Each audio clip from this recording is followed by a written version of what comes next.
everyone. Welcome back to Contemplating Resonance, where we dive into deep, weird, and wonderful conversations about spirituality, transformation, and navigating the absolute clusterfuck of modern existence. I'm your host, Matt Stein, and today I'm joined by someone whose work perfectly embodies that spirit, Mandi Em. Mandi is a multi-published author, secular chaos witch, and your psycho-spiritual bestie. She's the creatrix and supreme of healing for hot messes, and her work weaves humor, empowerment, chaos, magic, and energetics to help spiritual badasses, chaotic creatives, and hot mess misfits reclaim their magic. She's written some books, Witchcraft. I can't talk. Witchcraft. Say that 5 times fast. Witchcraft. See, now I'm fine. Witchcraft Therapy, Happy Witch, Feral Self-Care, and Shadow Work for Hot Messes. I talk about hot messes a lot on this show, so it's perfect. Right now, you're shifting your focus over to the Feral Self-Care Project, which I love this.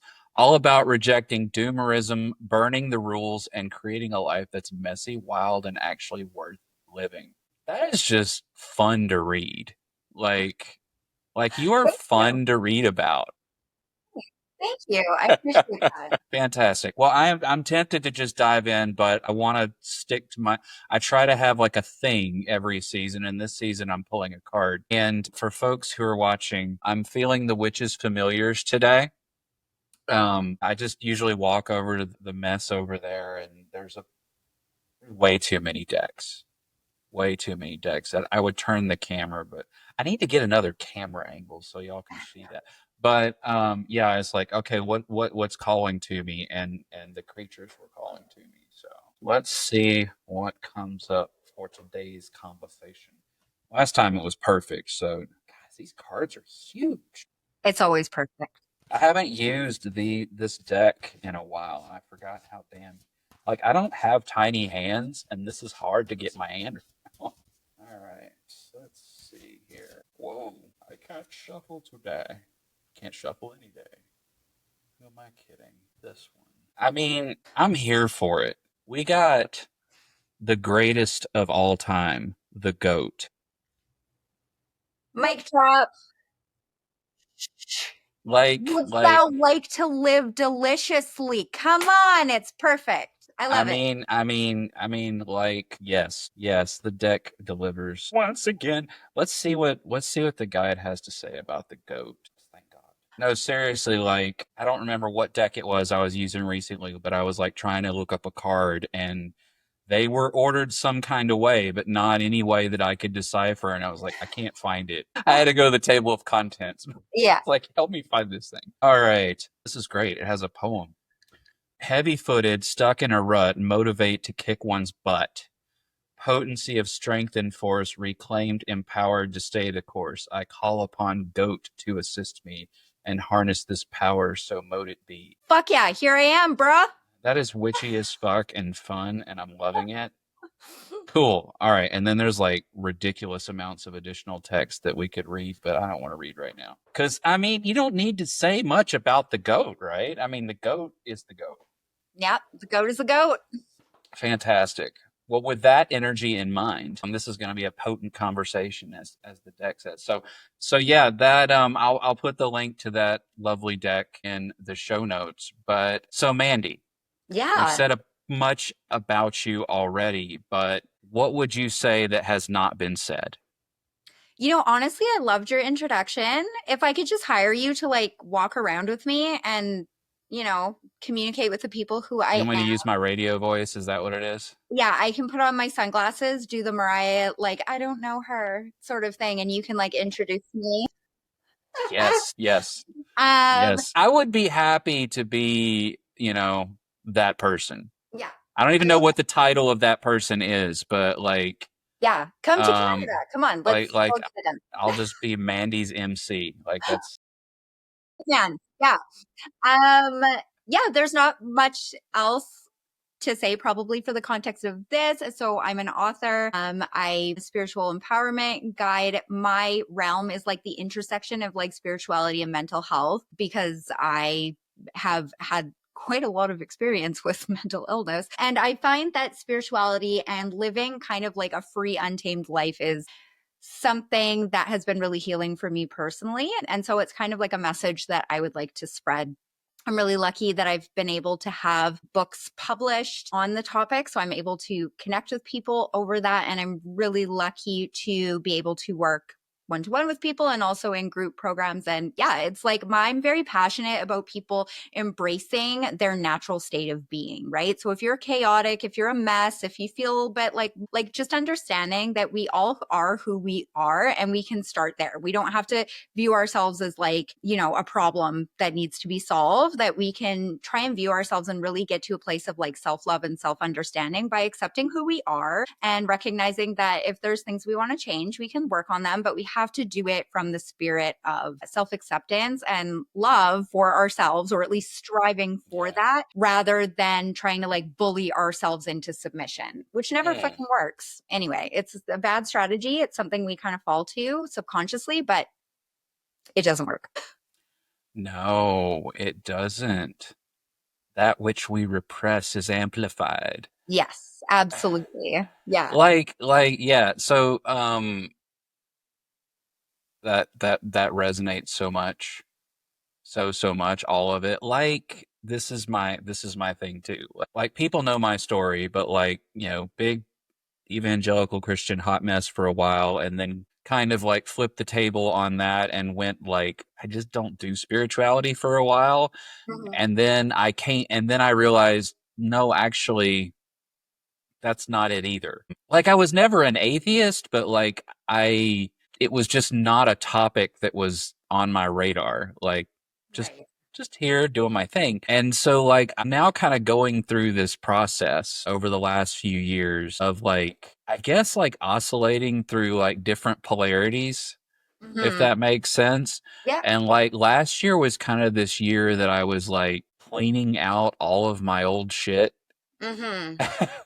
Yeah. Like, stuff that just like shit that had been on me since I was a child in many cases, that it's like, okay, this is not shit, needs to go clean. And funny enough, like, right?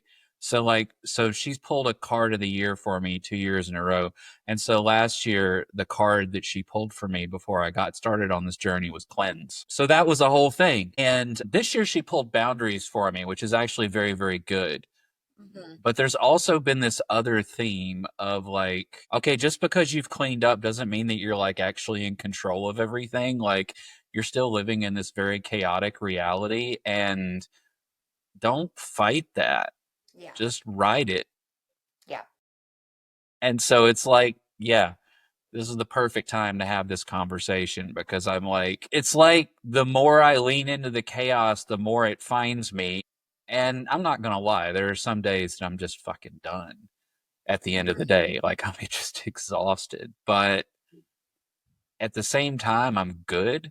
Yeah. Yeah. Like, it's vibes. Yeah, I mean, the thing is, we really have a couple options in life. And one of them is we can sit around and be mad and like rail against the way things are.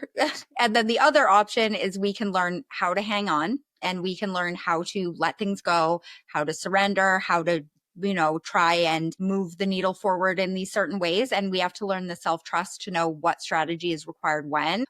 But like, those are your options, really. It's like you can either sit around being mad that things are unfair or things are crazy and waiting for things to calm down. That was my way that I wasted my entire 20s. But we can do that. And it's like, but your results are not going to be very good. So the more we learn to recognize that, like, we live in an inherently chaotic kind of situation, whether it be like society at large, whether it be just our own dealing with our own mental health issues or our own responses, automatic responses and reactions to things, the programming we've picked up, all of that sort of stuff. The more you learn to just like kind of be okay with that and let things roll off your back and really like move with the tide rather than trying to fight it, because like you can't. You're going to fail 100% of the time if you do it that way. The better off we're going to become, right? So we become more resilient. We usually become more tapped into ourselves. So we learn to trust ourselves a little bit more because we're not always setting ourselves up for failure.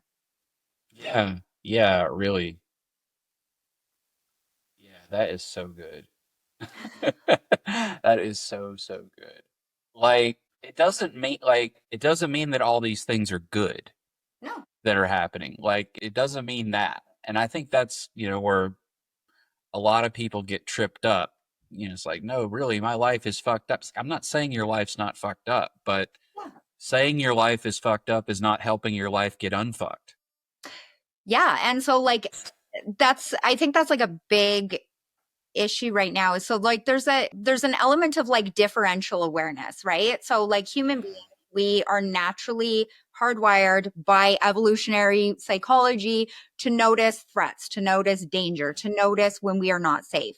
We are not so like tapped in to hop on the times where we're like, this is positive, this is good, this is exciting. And even if we are, it's like that part of us, the subconscious part that's like, oh my God, I'm excited. It must be fear, or I must not deserve it, or I must like, there's a million different ways that our brains are subtly trying to fuck us, not consciously. And it's not like the brain is out to sabotage you, but often our subconscious leanings are in opposition to our conscious desires. So we say we want things and then we work against our own interests, right? So it's not necessarily being like, oh, everything is fantastic, but you actually have to put conscious effort into orienting towards the positive. You have to do that because your brain is not hardwired to be like, wow, this is a great, beautiful, sunny day. Will you notice it? Yes. But are you going to notice it with the same level of intensity in your entire body as you would if there was, say, a tiger in front of you? No. And that's the way it is. So once you know that and you go, okay, so I can put more effort into this and maybe a little less effort into having, a meltdown because a stranger talked to me at the grocery store or whatever it is, it's a differential awareness thing. So recognizing and giving yourself permission to be like, yes, I'm going to choose to start noticing these things a little bit more. I recognize these things make me feel unsafe, figure out where those things are coming from, what you can control, what you can't, and moving accordingly. Okay. So I want to go a little bit deeper on something that you just said. So what really stuck out for me is when you said, do you feel that sunshine in yourself, in your body, to the same degree that you feel the tiger that's in front of you ready to pounce on you? Yeah. And I know what you mean, but what do you mean? So what I mean is we kind of have to take a moment to be present in our lives. So it's just like simple kind of mindful awareness sort of thing. But like, for example, it's really easy for us to have 10 people tell us how awesome we are in a day and then have one person say that we're terrible another day. And all of a sudden that terrible person gets most of our focus. And we can be like, yeah, those people like me too. But like, this is a threat. Like this is something that feels existential to my standing as a human being, as a social creature. So what I'm saying is basically trying to get to a place where we can recognize where there's good moments, stop, pause, become actually presently rooted in the moment, because a lot of our lives is spent in autopilot, and trying to fully allow ourselves to experience it. So there's two sides to that. There's the first initial noticing, right? I'm noticing good moments. I'm noticing I'm grateful for this.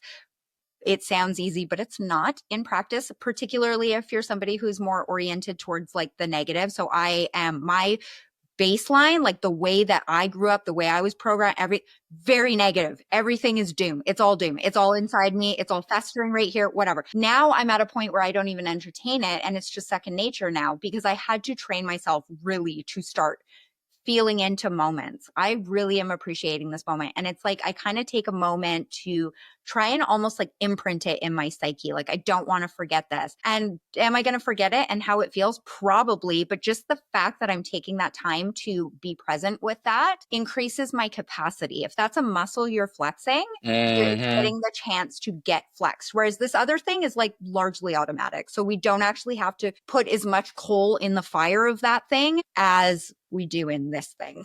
Yeah. I mean, what popped into my head as you were kind of describing that last bit was, it's like, it's kind of like working out. Like, if you don't use those muscles, what happens, obviously those aren't the muscles, but they're muscles. Like, we understand that. Like, if we don't exercise, we don't use our muscles, they get weaker. if you don't use a skill, you tend to lose it. They say you never forget riding a bike. I tried to ride a bike for the first time after like 15 years. I'm like, I mean, I figured it out before I died, but it was not, I forgot that one. Yeah. I forgot balance on wheels. Like, Yeah. I forgot not being scared of falling and busting my face open. Yeah. Yeah. Like that complete, like, so these are all things that at one point in our lives, they're just there. Yeah. And then we don't use them and then they're gone. I wouldn't say they're gone. I would just say that they're maybe hidden or trapped underneath other stuff. So unfortunately, like your example there, riding a bike, when you're a little kid, I have 3 kids, right? I'm not, if you're a pro kid person, you're going to get mad at me for saying this. Just trigger warning, put your fingers in your ears. Kids are kind of dumb. They don't know yet that they could fall and die and break an arm and all of that. So they're living fully, like full steam, without the interference of, say, that like cognitive advanced cognition, like your brain. Whereas you might be riding a bike and somewhere deep in the back of you, there could be something that's like, holy fuck, how old am I? What am I doing? Why am I doing this? Should I be doing this? What if I break my arm? Do I have health insurance? What if I miss work? So there's a lot of this like invisible load that can happen there. Whereas when you're a kid, you don't even know. Like kids are hysterical, the extremes to which they don't think things through because they haven't gathered that skill yet because they're still in the fucking around process of fucking around and finding out. Whereas as adults, we know too much. Like we have found out too much and we almost need to deprogram to get back to a place where we give ourselves the permission to fuck around again. Yeah. Yeah. Well, I mean, I guess it's like, what, 7? We're not even like, we're just starting to develop the notion of conscious awareness when we're like 7 years old. Like, well, yeah. Like, so before that time, I mean, we are like, and it's kind of funny. It's like, why can I not remember stuff from back then, but I can recall feelings and sensations and but I can't remember discrete events except when they are attached to some sort of a like the time that I was like running, like, you described the kid, and I ran face first into a basketball goal that was cemented into the ground. And this was the 80s. This was before we didn't have like big ugly bolts sticking out of things that if you ran into them, you're going to get a hole in the side. And so I got a hole in the side of my face. I remember. And walk it off, Matt. Walk it off. If it's the 80s, just. Why are we going to? We went to the minor med, and I got stitches in my face because back then the minor med could actually do things, and like, yeah, we'll stitch it up right here. It's fine. We'll just give him a shot. It did numbed nothing. But then I had a cool, like wound on my face got all the attention at school. It was great. This was a different time, folks. Different time. But I proved the point she made. I was pretty dumb. And I have many other emergency room trips with my own kids in my memory to like, I remember the time that apparently I graduated from freaking out as a parent because I heard a thud. Mm-hmm. And I walked into the bathroom and one of my children was laying between the bathtub and the toilet, and she had a little hole right here and just blood was just, and I'm like, call 911. We got blood. Like it was, but it didn't, I had been through it so many times already that it was just like, okay, this is just what they do. Yeah. If you don't like, I mean, yeah, that's the thing. Like, well, I am like the exact opposite of a helicopter parent. Yeah, same here. Natural consequences, baby. Like, yeah. Well, because they don't listen to you anyway. So you kind of have you set things up, set them up for success to the degree that you can. You try and educate them, but then there's also the, something happens and you're like, well. We have 2 rules. Rule number 1, don't be stupid. Rule number 2, if you're going to be stupid, don't get caught. That's always a good one. And there are ancillary rules, like the hospital is closed. Right. The jail is closed. Like, These are not options for you. So Yeah. work within that framework. Yeah. And believe it or not, they don't actually try that much. Yeah. As opposed to me, who was on lockdown as a kid, and I got into all the shit. Yeah. I'm still getting into all the shit, but Yeah. it's the Yeah. version of all that. Cool. This is see, I knew this was gonna be, we don't need no stinking script. But I am actually interested in talking about feral self well, I'm interested in talking about feral self-care just as a concept in general, but also, you know, the project that is its namesake. Because like, I guess, feral definitely goes with the rest of your brand. You're a hot mess. Feral's not a big, it's not a big jump. But, you know, if you go to the self-care section of the bookstore, Mhm. you know, feral's not a keyword that comes up. That, there's some edgier titles now, but I mean, if you're on the, if you're on the safe bet to make it on the bookshelf, like you're going after some words that might not. So Yeah. tell me about that. Tell me about that. I mean, for me personally, I find self-care kind of fucking boring. So I think that's like kind of what it emerged from. So a lot of people like self-care is a booming industry. It's a huge financial, like it's very lucrative industry because a lot of us are living in a context right now, particularly like most of what I can speak to is obviously the modern Western world, where it's like we are pretty much like when I talk about like setting yourself up for success, we are set up for failure. Like almost across the board in almost any possible way you could imagine. We are set up for failure when it comes to feeling grounded, stable, comfortable with ourselves, all of that sort of thing. Some of that is a byproduct of who we are as a species. For example, we've evolved certain traits that really help us to exist in small tribal groups and things like that. But like now we are in a context where we can watch the world burn in real time. That's a little bit different, right? And so like things have changed to such a degree that it's just largely unsupportive for us. Now, for me personally, I spent a lot of my life chasing perfection and chasing like striving to be better and like all of that stuff. And it got me nowhere except fucked up. And so I believe that the way to heal and grow and to transform and all of that is really starts at the level of like self-acceptance, or even neutralizing, if as a first step, neutralizing your opinion towards yourself, right? So if you can recognize I might not be the best judge of my own capabilities, my limitations, whatever, like I recognize I'm in a state that I'm pretty fucked up, like starting at neutral and then moving from there. I look around, Matt, and I see a lot of animals out here and I don't see any of them wearing pants, paying taxes, doing shit. Like, so to me, I'm like, we're different. We are clearly different, but like how much of our misery is self-imposed? And yes, we do live in a system that's already built up. And so, yeah, we have to exist under capitalism, blah, blah, blah, all of that sort of stuff. But at the same time, we are literally animals that choose to show up as something different. We inherently have a spiritual side, which is what I believe. We are meant to be interfacing with nature, with the land, with, you know, we're meant to look at the stars. We're meant to be in the dark. We're meant to have anxiety from threats that aren't phone calls. Like we're just in a situation where it's like a lot of our evolutionarily adaptive traits are no longer adaptive in this context. So like, where do we go from there? So this is actually the book. So Feral Self-Care. It's 100 ways to liberate and celebrate your messy, wild, and untamed self.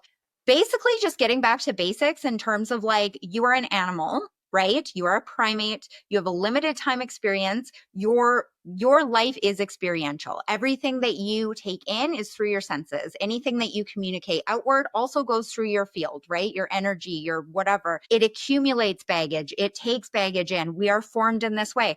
How about we just decide like, that's okay. We'll start there and be like, cool, maybe these are strengths for us. Maybe these are ways that we can actually heal and get better instead of trying to repress and ignore those traits and those leanings and things like that. Like, you ever look at a fucking field, bro?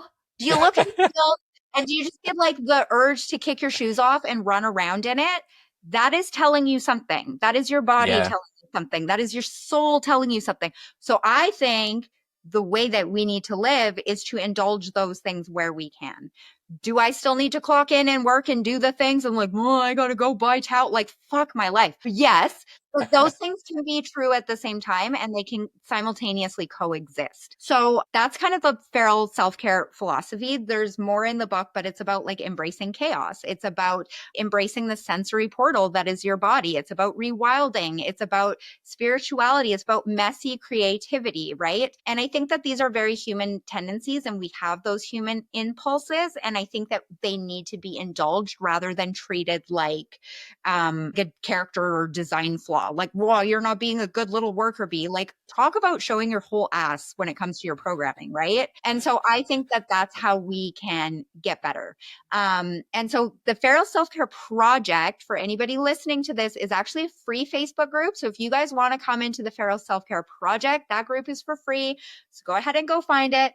The Feral Self-Care Collective is my membership. So my membership it goes in 3-month seasons, and I'm setting it up to have like 6 guest speakers a season at this point. I'm always open for things changing because, again, embracing chaos is part of that and readjusting. But it's basically like weekly activities where we do the thing. So like, for example, last week in the collective, I ran a emotional finger painting session, which sounds like very triggering, right? Because it's like, oh, why would I like finger paint? We went into like color correspondences. We went into the somatics of like letting your intuition flow through your body. We went into bypassing like the psychic sensor, what correspondences go with what shapes, and how you can use that as a way to express your feelings and get it out of you, and even to use divination afterwards to look at what you did and go, okay, so what was that? But on a primal level, play. Art for the sake of art, not trying to make things look like, oh, I gotta show up. No, just allow yourself to do the things that you are meant to do as a human being. That's kind of like what our thing is and what we're all about. Sounds like fun. Oh, it's so much fun. It sounds like a Anything goddamn I good do time. is fun. Just Well, yeah.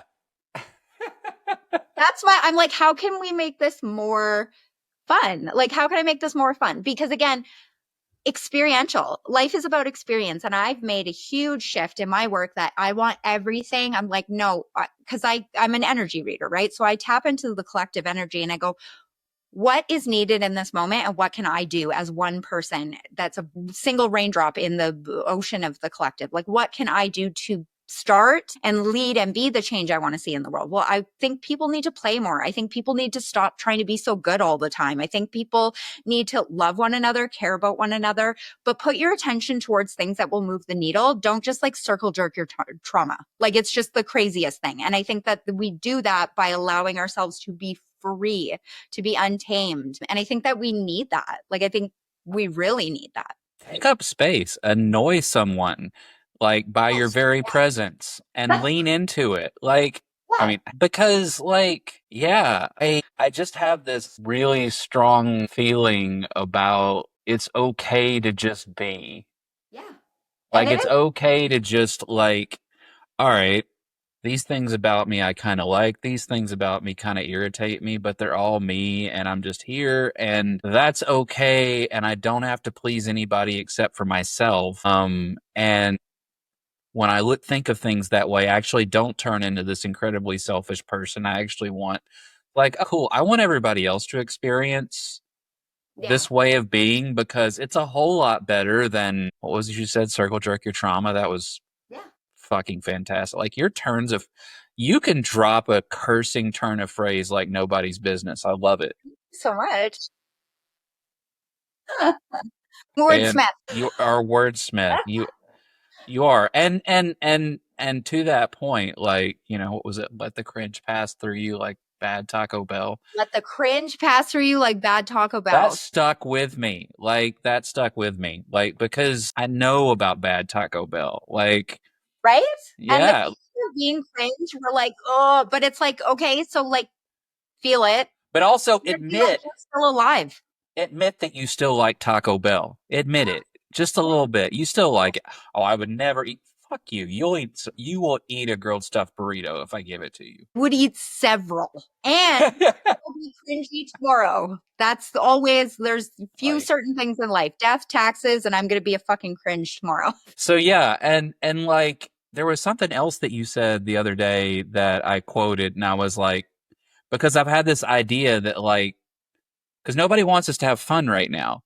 Everybody wants us to be freaked out and like spinning around and wondering which direction is up and confused by all the shit that's happening. And I'm like, have some fucking fun. That's a form of resistance like anything else.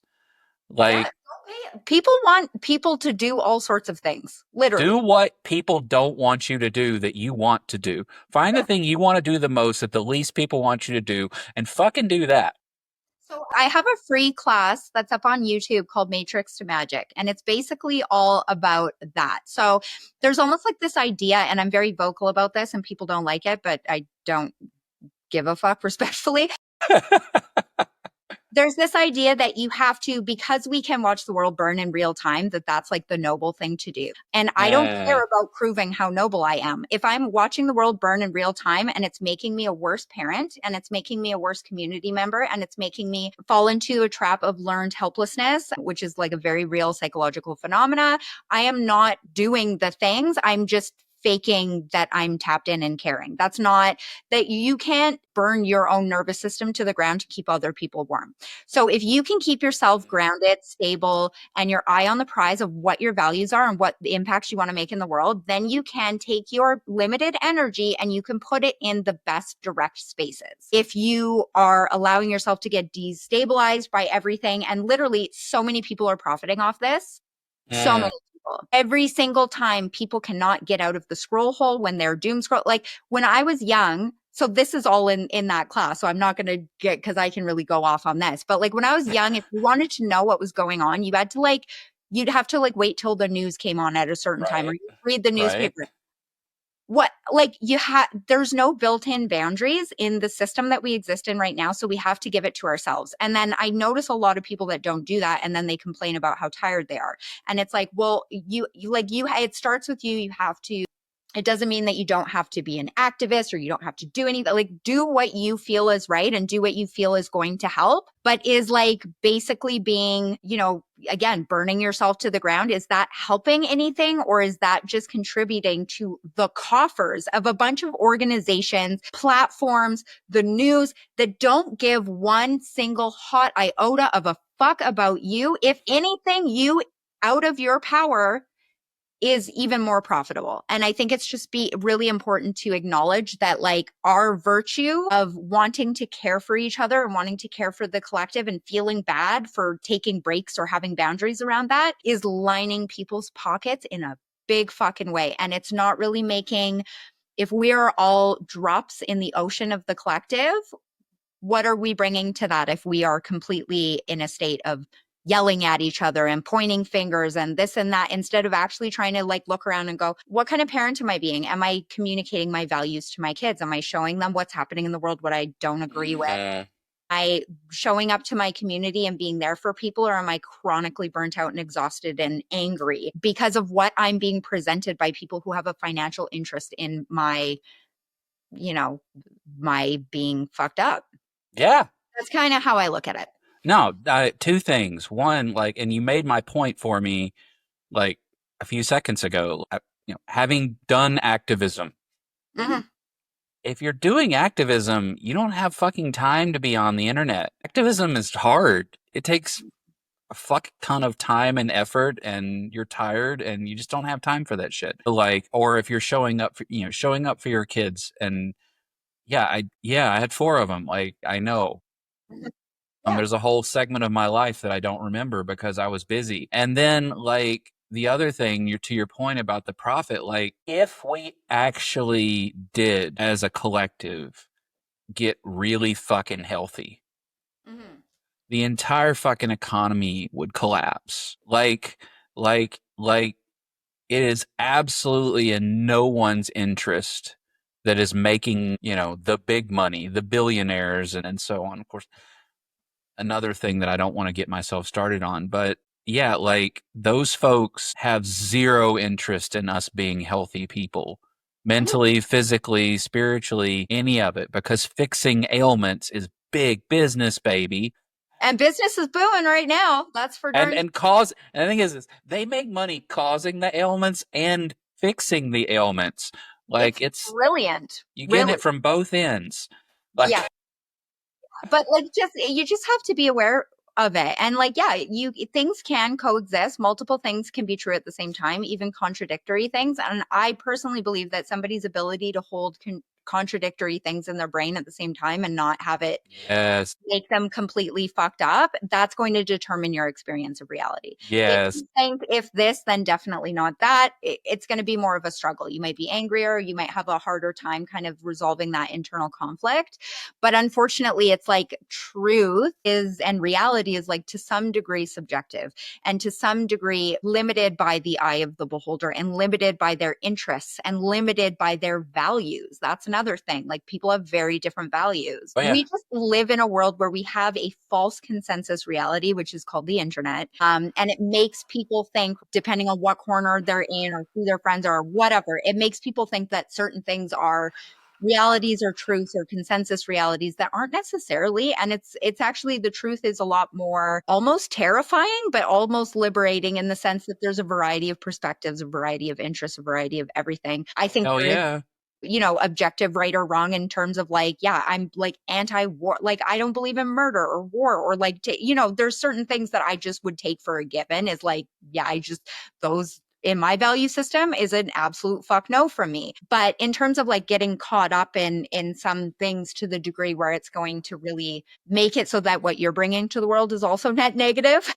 It's something to be aware of. I mean, I think that there is a place for online activists as well. I think that can exist, but like in terms of telling everybody what they should or shouldn't say or do or anything, I'm never ever going to be on board with anything like that. No. Like, I mean, there's a yes, I mean, a lot of activism by its very nature must happen online. There's a difference between activism and bitching. Yeah. Yeah. But I think there's a lot of like people pointing out problems and no creative solution, no optimistic thought, no. Eat our own young. Like, I swear to God, like we will watch the world burn down around us in order to bite someone's head off for not being as pure of a whatever as I am. And I'm like, come on. Like, do you think that all those motherfuckers who are in power right now actually get along with one another and like each other?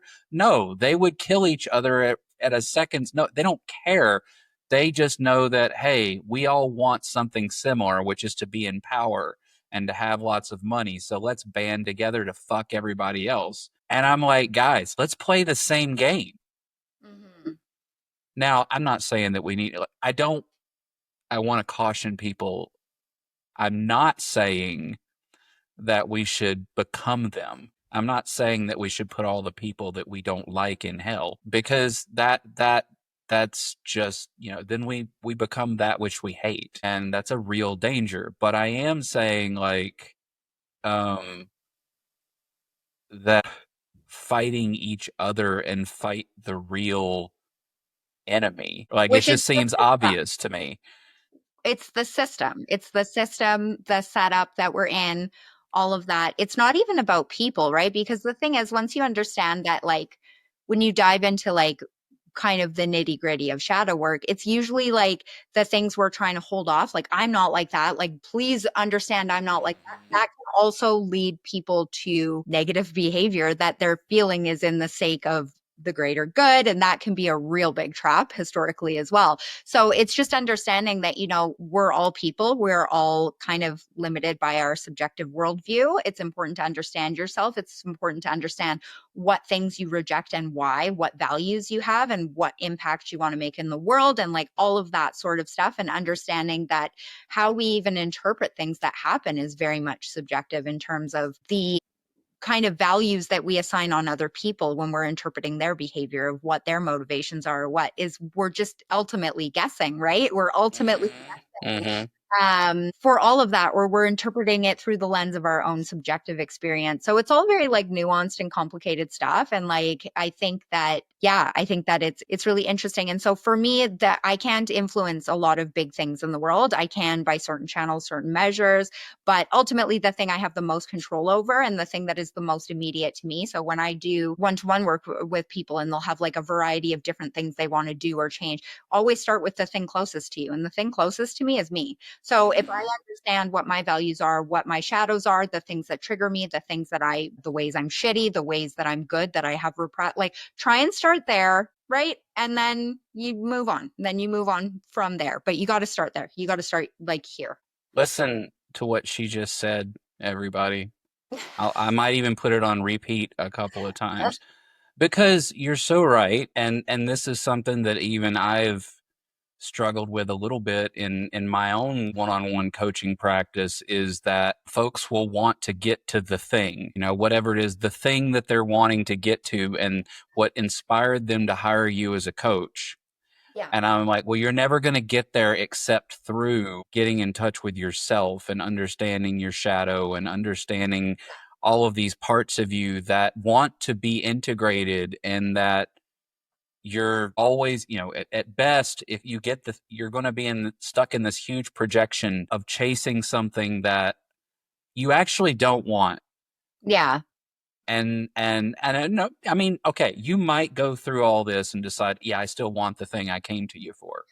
But chances are good, because having done so much fucking work, like, there are plenty of things that I thought I wanted that when I got to the next stage of development, individuation, whatever you want to call it, it's like, yeah, I don't really care about that thing so much anymore. Yeah. Now I want this other thing that I think is more true to me. Yes. And then you go through it again, and it's like, oh, well, now it's like you start to realize, and you said it yourself, like experience, like you want to experience all the things. And by all the things, not I want to go do, all of the concerts and the events no, I mean, you want to experience what is it like to be in this particular moment at this particular time, seeing, having the sensations coming to me that are available to me at that moment, and just imprinting that and doing that over and getting as many of those imprints as you possibly can in the lifetime that you have. And it's like, oh, okay, well, the system, to your point, like when we're trapped, like it's not just the people who are losing that are trapped in the system. The people who are winning are also trapped. Mm-hmm. And they're also like the system. If the system incentivizes you to do X, Y, Z, and it makes you really, really rich, and you think you're happy, and you don't question that, and then fuck, it's hard. I mean, if you got a lot of money and, oh yeah, I'm having a good time, why would I want to give this? Like, you're trapped in that. And there's many other things that, and I'm not excusing it.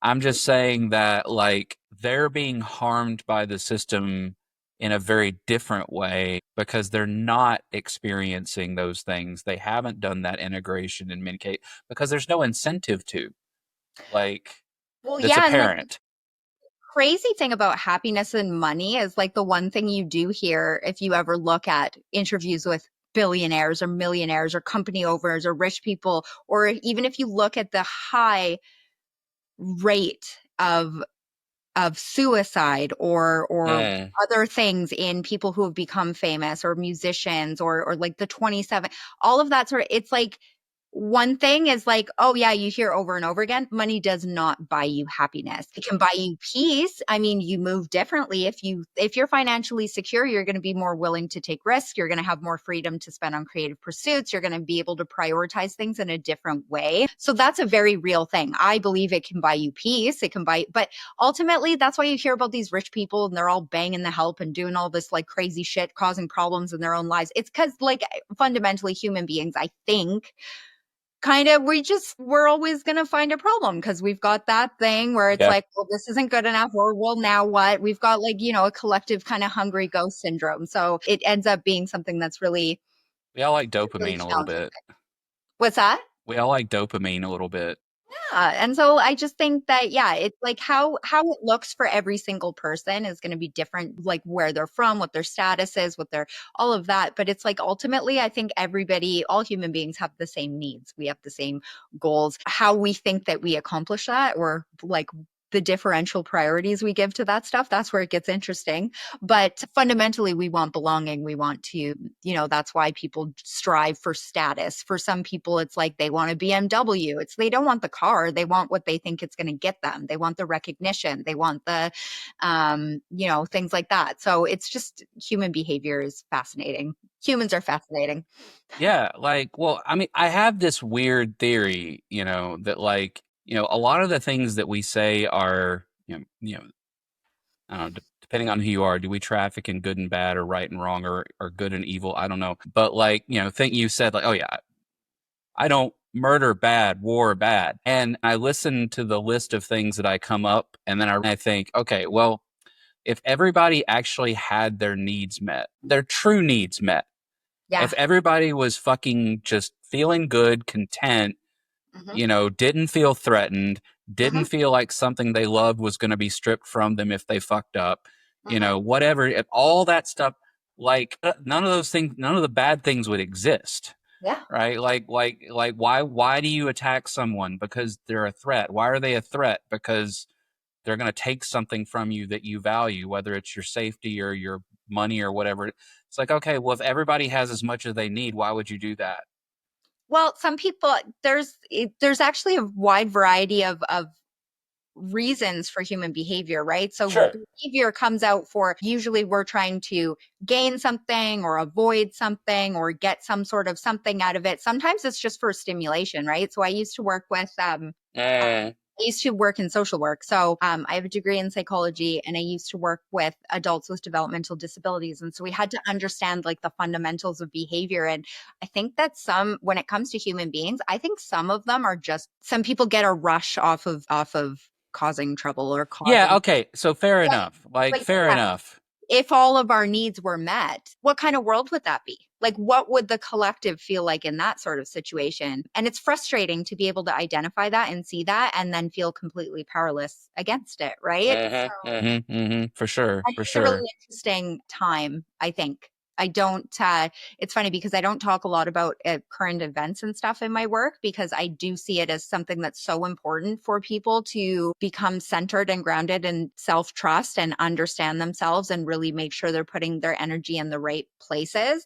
That to me, it's like, I just want to see people feel better. Because I think if people felt better, every single light that's a human being feeling better is going to make the collective more bright. That's kind of the way I look at it. I always think beliefs are open to changing and shifting and growing over time. But at this moment in life right now, I just want to see everybody heal and get better and start to really pay attention to what their beliefs are, what their values are, and what they're doing with their time. And have fun, play.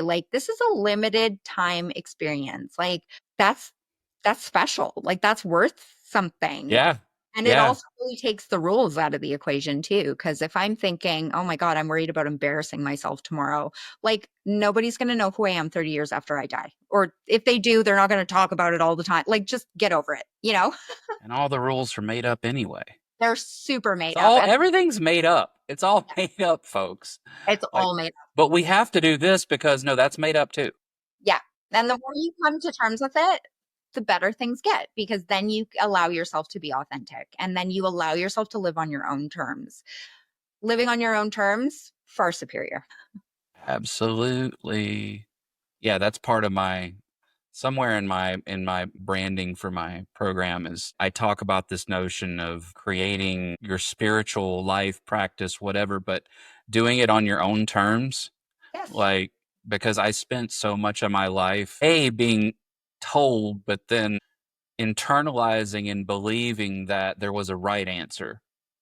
And there was only one right answer and everybody else was wrong. And then a whole worldview stacked up on that as a basis. And, where do you end up? You end up in a place where only people who look just like you are okay and everybody else is a threat.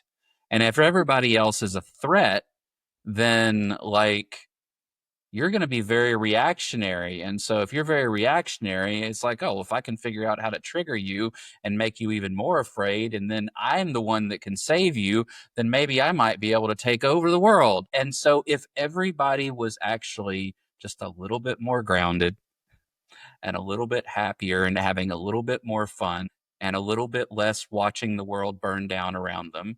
And all of the things that you said, like we would be that much less afraid and that much less reactionary and that much less like triggery to where, well, we encounter some of this stuff and yeah, that's still bad. I don't like that, but it doesn't take us off balance quite the same way. And we're able to kind of deal with it and process it and realize that doesn't serve me and let it go, as opposed to like taking that energy in and letting it just, fester, right? And if you had to, say you had to rescue or save someone, right? You had to rescue somebody. It's like, are you going to be able to do that if you're grounded and centered in your power? Or if you're already drowning, how much impact are you going to make? How much help are you going to be? It's kind of like the same as the old fucking cliche of like putting your safety mask on first or whatever. I just think that if you come at things from a centered place, things become clearer. You get to listen to your intuition more, and you have more energy to spend on making deliberate moves that will move the needle, right? And that's in all of life. That's like not political and not, collective consciousness. That's just anything.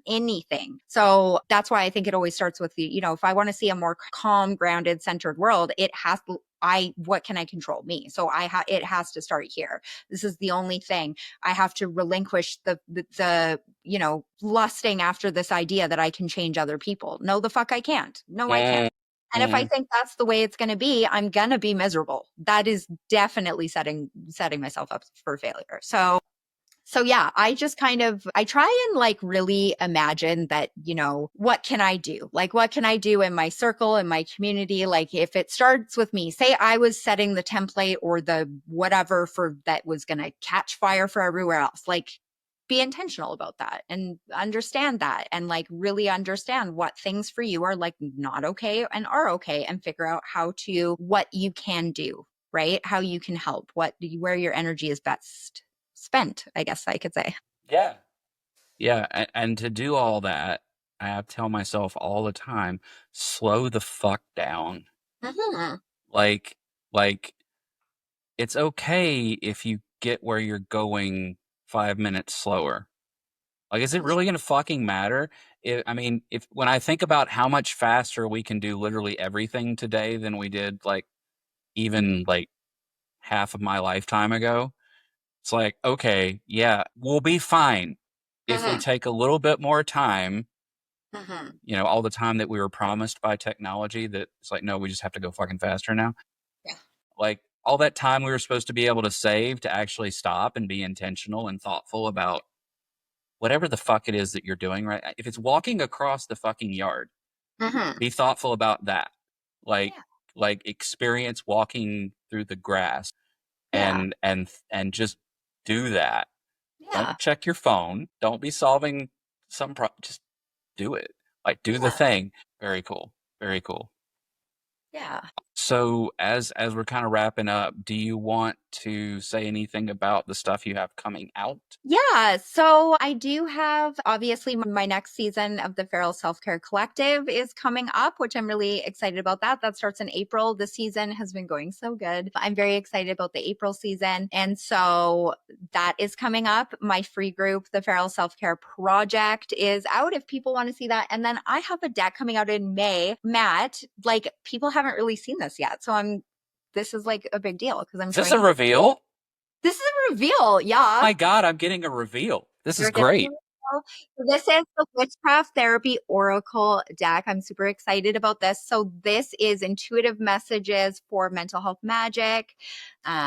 This is the guidebook. And then these are the cards. So oh, cool. Love it. Let's see if we can get a card for you. So each of these in the guidebook, there's like a little description about what the card is about. And then there's also like a practice or an activity, and they're all meant to be very simple and easy to do. So just like my book, Witchcraft Therapy and Happy Witch, I don't actually require people, because I believe most of it, as a chaos witch, I believe most of it is internal, right? So I think practitioner's view of reality, their subconscious, what speaks to them, their impulses, all that feral stuff. I think that is really what matters, right? Yeah. So like here is a card, for example, this one's dissolve boundaries. That's fun. And then let's see if we can I'll try and find one that's in has another kind of color scheme. So this one is the shadow. Ooh, I love that. That eye is so cool. Yeah, thank you. And so, yeah, basically, this is for pulling a card, you pull a card, it'll give you a little message, and then you'll be able to look to find like a corresponding ritual or practice that you can do with it. So, for example, let's see if I can find a nice, good one here. Is this your art? No, I wish it was. It's hard to get publishers when you're not an illustrator to actually accept your art, but gotcha. Okay. I will never give up. I'm never giving up. Awesome.